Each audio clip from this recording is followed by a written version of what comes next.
Tim hukum Anies Baswedan dan Muhaimin Iskandar Bambang Wijoyanto menuturkan bantuan sosial atau Bansos yang digelontorkan Presiden Joko Widodo mendongkrak perolehan suara paslon nomor urut 2 Prabowo Subianto Gibran Raka Buming Raka. Keterangan itu disampaikan BW dalam sidang sengketa hasil pemilu 2024 di Mahkamah Konstitusi MK pada Rabu 27 Maret 2024. BW membandingkan suara Prabowo Subianto pada Pilpres 2014, 2019, dan 2024. BW mulanya mengungkit lonjakan elektabilitas Prabowo seusai mengumumkan Gibran Raka Buming Raka putra Presiden Joko Widodo sebagai calon wakil presiden pada Oktober 2023. BW mengatakan sejumlah survei menunjukkan elektabilitas Prabowo melejit menjadi 39,3% di Desember 2023 dan menjadi 58,84% di Februari 2024. BW pun menuding ada kampanye terselubung oleh Jokowi dalam berbagai kunjungannya ke daerah. Ia juga menyebut ada pembagian bansos di daerah yang disebutnya merupakan wilayah di mana Prabowo meraih suara rendah pada pemilu 2014 dan 2019.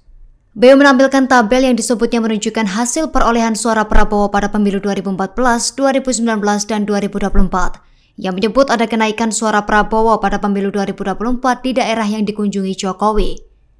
BW mengambil contoh raihan suara Prabowo di Kepulauan Talaut, Sulawesi Utara. Pada Pilpres 2014, BW mengatakan Prabowo mendapatkan suara 21,91%. Pada Pilpres 2019 dikatakan BW Prabowo mendapat suara 9,01%, sementara di tahun 2024 menjadi 75,39%. Majelis saya tidak baca yang di depan. Saya mau kasih contoh angka, mohon maaf, oke, tolong dibesarkan lagi. Kepulauan Talaut, Sulawesi Utara. Di tahun 2014, pencapaian Pak Prabowo hanya 21,91%. Di tahun 2019 jeblok menjadi 9,0%.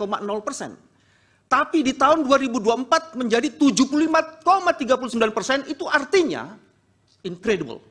Terjadi penaikan 66,38%. Dan kami meyakini angka itu terjadi bukan karena kehebatan pemilih dalam memilih calon terbaiknya, tapi ada intervensi yang luar biasa terhadap bansos, dari bansos, kunjungan-kunjungan, dan sebagian aparatur, serta the oath of the president's man. Itu yang terjadi dan kami yakini. Kami lanjutkan majelis. Saya masuk ke halaman 14 sekarang. Terjadi pengkhianatan terhadap konstitusi dan pelanggaran azas bebas, jujur, dan adil. KPU atau termohon secara sengaja menerima pencalonan pasangan calon di nomor urut 2 secara tidak sah dan melanggar hukum.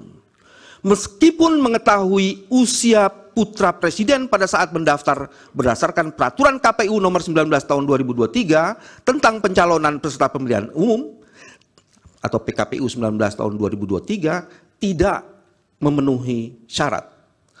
Proses pendaftaran Gibran tidak sah karena komisioner KPU menerima dan memverifikasi berkas pendaftaran calon Gibran tanpa lebih dulu merevisi PKPU 19 tahun 2023.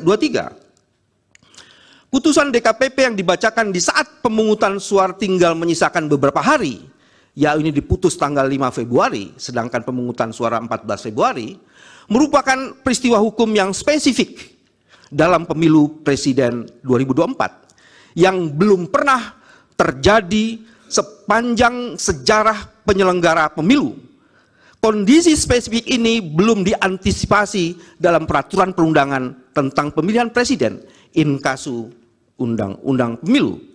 Sehingga dalam hal peristiwa hukum tersebut dilaporkan dan dimohon keadilannya kepada Bawaslu dipastikan akan dinyatakan lewat waktu.